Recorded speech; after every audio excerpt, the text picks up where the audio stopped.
एक राजा था। उसने एक बहुत बड़ी घोषणा की। उसने कहा कि जो भी मुझे शांति से दर्शाने वाली सबसे सुंदर पेंटिंग बना के देगा, मैं उसे बहुत बड़ा इनाम दूंगा। राजा की यह घोषणा सुनकर देश विदेश से बहुत बड़े बड़े चित्रकार आए, लेकिन राजा को सिर्फ दो ही पेंटिंग पसंद आई। पहली पेंटिंग इतनी सुंदर थी कि उसमें नीला आकाश, पहाड़ बहुत सुंदर सुंदर, हरी भरी पहाड़ियाँ और शांत गिरता हुआ झरना, शांत धीरे धीरे गिरती हुई बारिश।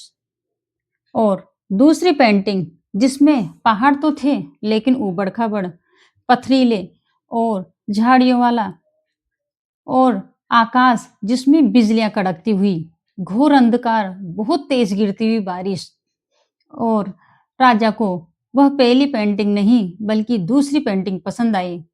उस राजा के दरबारियों ने राजा से पूछा कि महाराज, पहली पेंटिंग में तो सब जगह से शांति थी, लेकिन आपने फिर भी दूसरी पेंटिंग को सेलेक्ट किया, पसंद किया और उसको इनाम दिया। तो राजा मुस्कुराए। राजा ने कहा, शायद तुम लोगों ने दूसरी पेंटिंग को ध्यान से नहीं देखा। जब लोगों ने दूसरी पेंटिंग को ध्यान से देखा, तो पाया कि जो दूर दरार की पहाड़ियां थी, उसके बीच में एक दरार, और उस दरार के बीच में चिड़िया का एक घोंसला था। उस घोंसले में चिड़िया उसके बच्चों के साथ बहुत शांति से बैठी हुई थी।